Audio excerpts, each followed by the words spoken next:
Welcome. The two primary animation principles used in the pendulum swing was overlapping action and follow-through.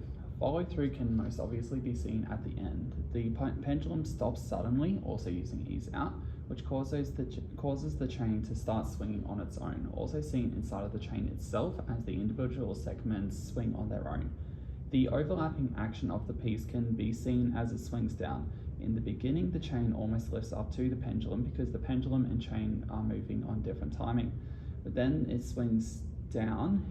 Here, the chain goes further, still carrying the momentum, and even pulls the pendulum up a little bit from its own force, creating a more natural relationship between the connected pieces. Secondary action is best seen in the walking animation. The arm swinging is the clearest example, as they swing on the same timing as the steps, but as a secondary action that allows the walk to feel more natural. Secondary action is also seen in the chest as it tilts left to right with the motion of the character, also exaggerating the motion.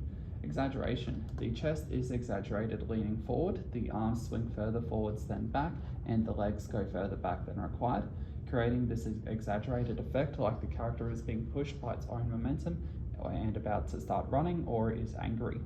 The core animation principles used for the running animation is pose the pose and timing. Pose the pose was used when animating, as the key frames were created, then the breakdowns and the in-betweens. Using this principle until the animation was smooth, then splining it had created the running animation. Then the timing was the focal point.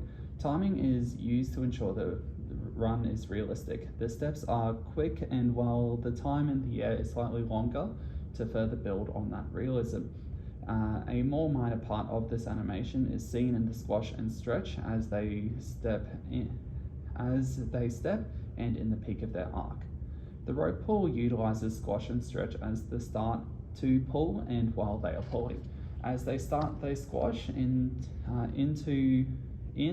to lead into that pull and build up anticipation for the motion as well.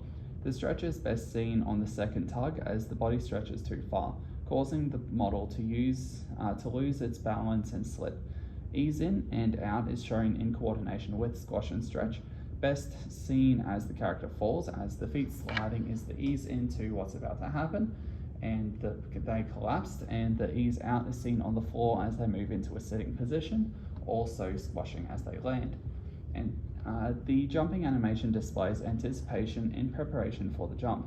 While timing was also vital to ensure the jump looked natural, far more time was spent on the character crouching down and while down dipping even further to build that anticipation for the jump.